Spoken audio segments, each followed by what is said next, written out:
is the most dangerous and wonderful time of the year for me. It's springtime, which means that all of our African violet sellers are now beginning to ship for the spring, and that means I need to watch out for my wallet because it's begun already. Last Friday, our local nursery had a sale on African violets, and I went in and I got 5.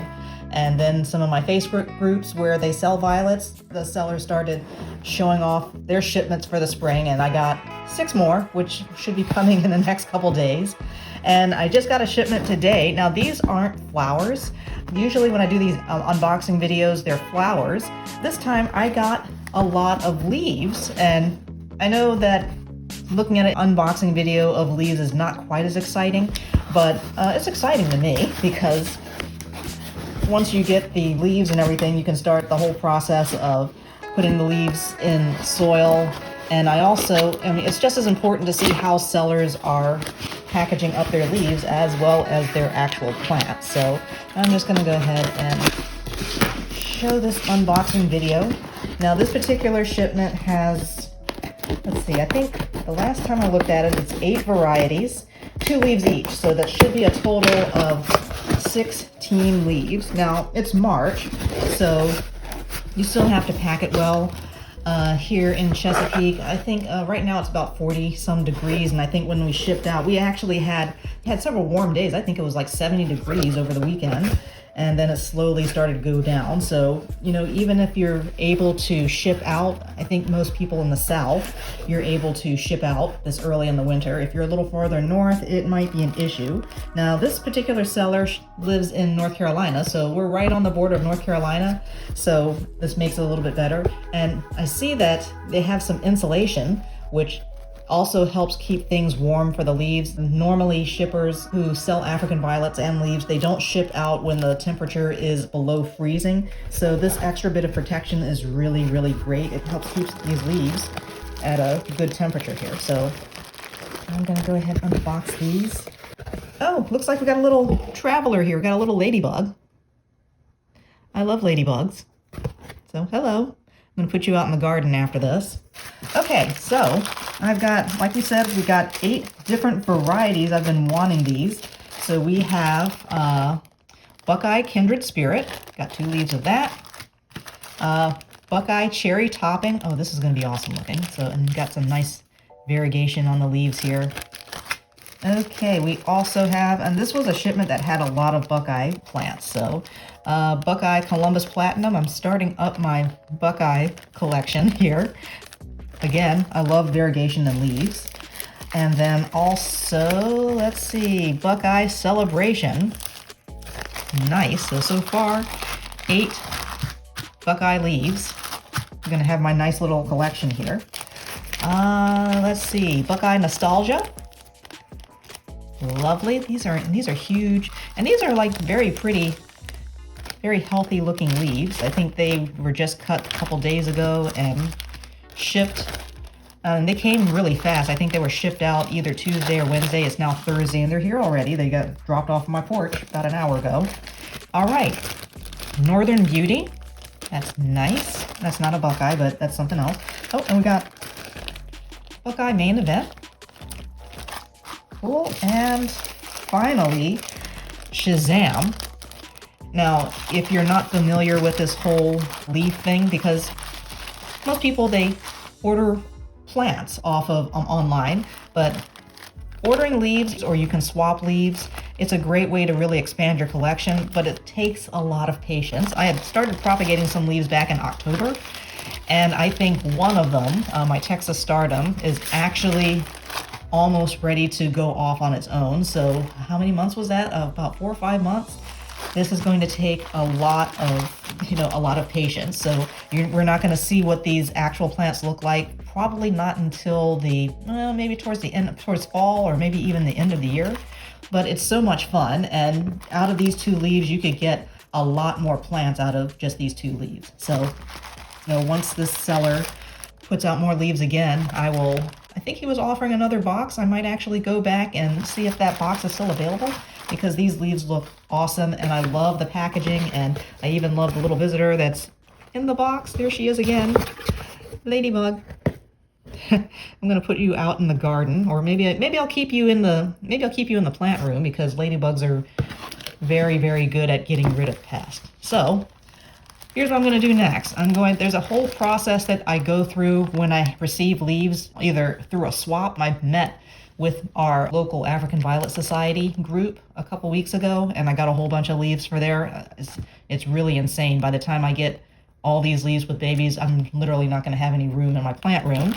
But there's a whole process I go through in order to prepare these leaves. So I'm just going to go ahead and do that, because no matter where you get your leaves from, even if the person that you're getting them from are reputable, you still want to make sure that you do some disinfecting, and you want to make sure that you freshen up these leaves, especially if they might have been in the post for a while.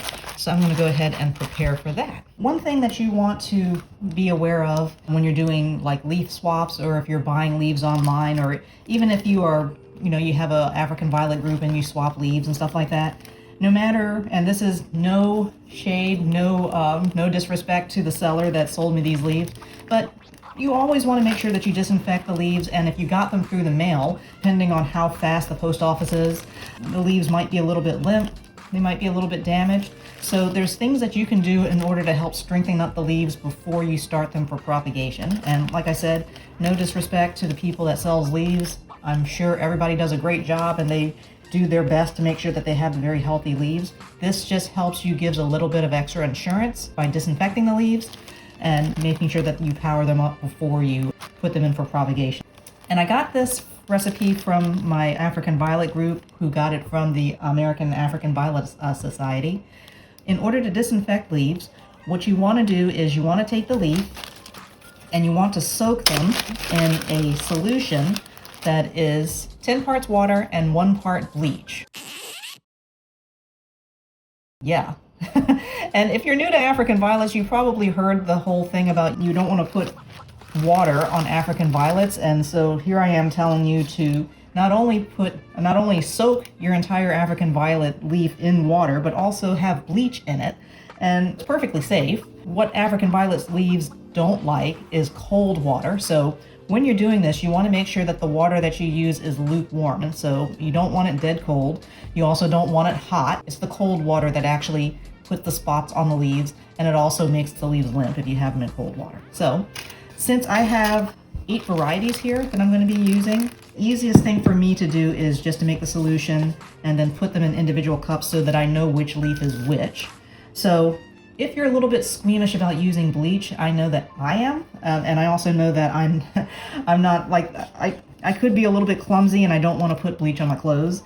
Another alternative to using bleach is to actually use white vinegar.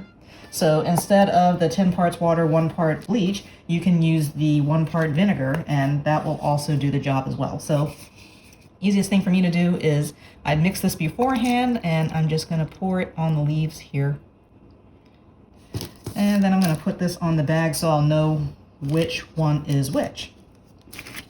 And I'm just going to do that with the rest of my leaves.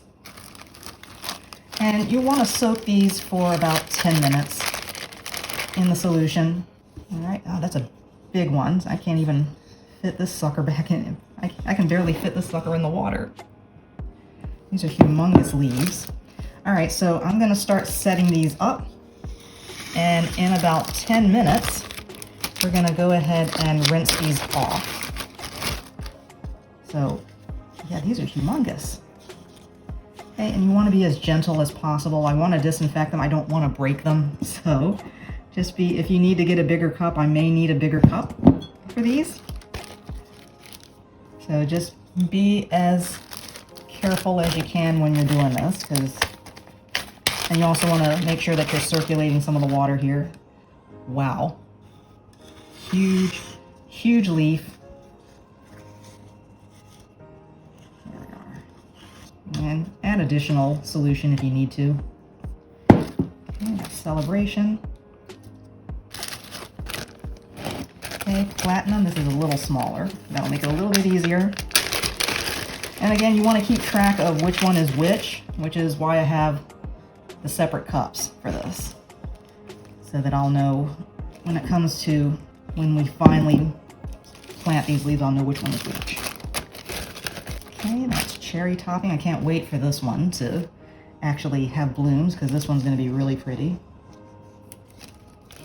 Sometimes if you get bugs, they're not always the useful kind, so that's with the disinfecting. And then also, it's not always bugs either. Sometimes you may have eggs or something that rides along on the leaf. So this is just like some extra assurance. I know that most folks are reputable, but even with a reputable seller, now this is huge. Even with a reputable seller, things happen. And so this is just some extra assurance. All right, this is Shazam. All right, so 10 minutes soaking.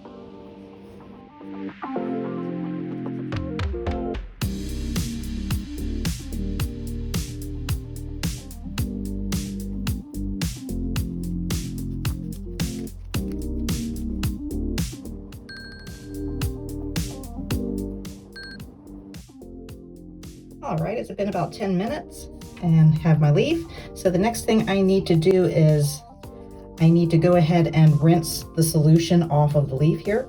And like I said before, when it comes to African violet leaves, lukewarm, they hate cold water. So that's especially true when you're rinsing them. I'm just gonna go ahead and dump out the solution. And I'm gonna just give these guys a nice rub down. Be gentle. Make it thorough. Also make sure that the water is not too hot either. And I'm just gonna rinse this cup out because I'm also gonna need that for the next step.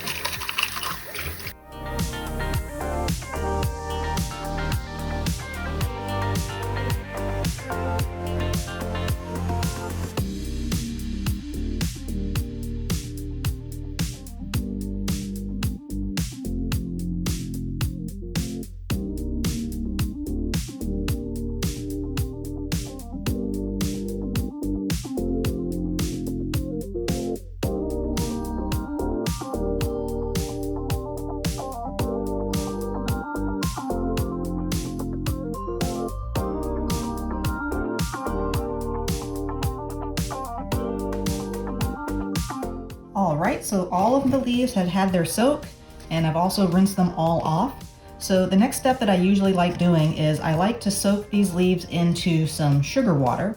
Now, these leaves are these are really nice leaves. They're nice and crisp, and they're not damaged at all, and they're still very tough leaves, and they're already in great shape. But you may have a point where the leaves may have been in the post office for a while, or maybe when you got the leaves, it was like a long trip or something, and you haven't had a chance to really plant the leaves like you're supposed to, and they might be a little bit limp.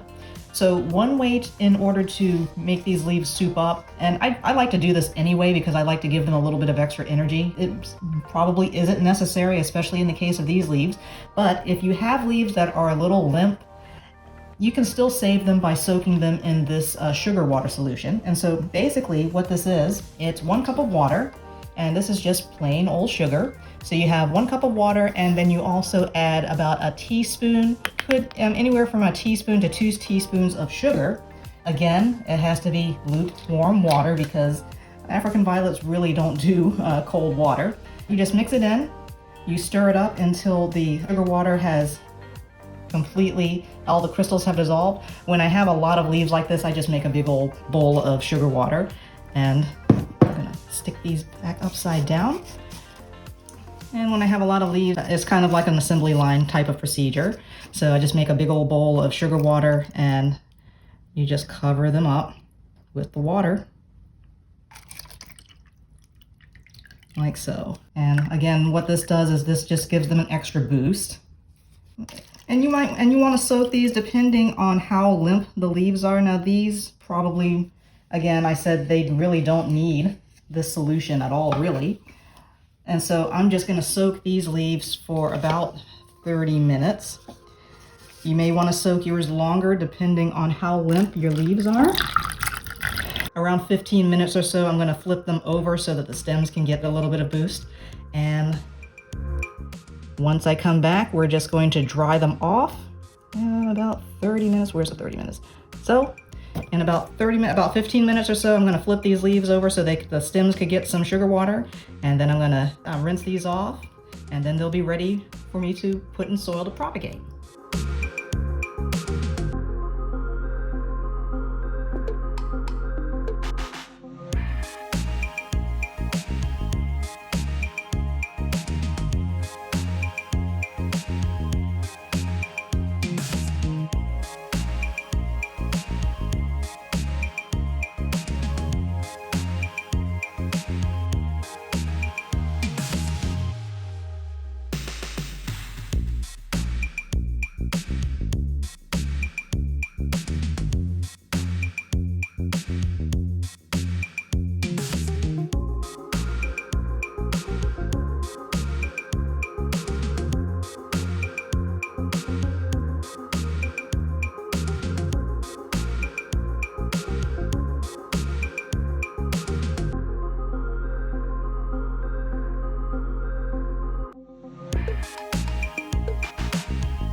Okay, so now that I have all of my leaves rinsed off, now I'm just going ahead and planting them in soil.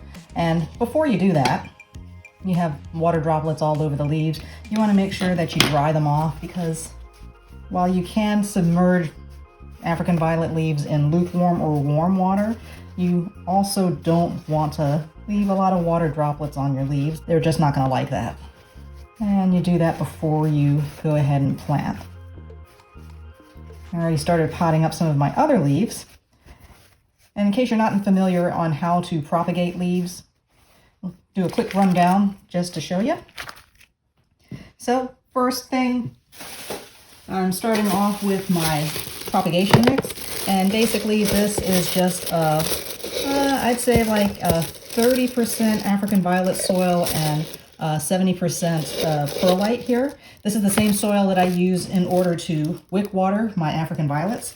And basically you want soil that's light and fluffy. You don't want anything really thick, because the babies is going to have to pop up out of the leaves, because when you propagate leaves, they grow roots, and then from the bottom of the leaf, the little plantlets pop up. So therefore you don't want the soil to be really heavy. You want to have a lot of lightness and fluffiness here. So I always have some of that mixed up. And then also you want to have cups that you want to plant the African violet leaves. This is like a 5-ounce cup here. And you also want to make sure that you have drainage holes here so that you don't drown your poor little leaf. And it's really easy to put in a hole. Some people like to use a soldering iron. I just use a little X-Acto knife and cut little slits on the side like so. It's really, really easy. This plastic is really thin, so just have to be careful when you're cutting. Just keep your finger out of the way. And so now you have the little slits here. All right, so we've done that. All right, and I like to moisten the soil a little bit, because you're not going to drown your leaves in a lot of water. That's part of what the perlite's for, is to keep your cup from retaining too much water. But I like to pre-moisten the soil a little bit, just so that it has a head start on having a bit of water in there. So go ahead, just put it in there. And we're not packing the soil down. Remember, we're just leaving this nice and light and everything. All right, and then now it's time for your leaf. And in order to best propagate these leaves, you'll want to cut the stem a little bit. Now, the growers are selling their leaves, they leave the entire stem on. And when you're ready to propagate, you want to cut the stem about maybe an inch away from the bottom of the leaf. So, and you can just do that. And you also want to cut it at a 45-degree angle to give it a lot of surface area in order for those roots and plantlets to grow. So take my X-Acto knife, and one thing that you want to make sure whenever you're cutting this, I use a little bit of alcohol to sterilize my X-Acto knife. And I'm using these on all of my leaves, so with each leaf that I'm doing that, I'm sterilizing the knife, because, you know, I just disinfected the leaves and I don't want to, it's just a good habit to have. Now see I have that nice angle right there. So that's what you really want when you're cutting the leaf. You may already know this, I'm just reiterating. That's what you do. So you use an X-Acto knife, or you can use a razor blade. I like X-Acto knives. I do a lot of artwork, so I have them laying around anyway.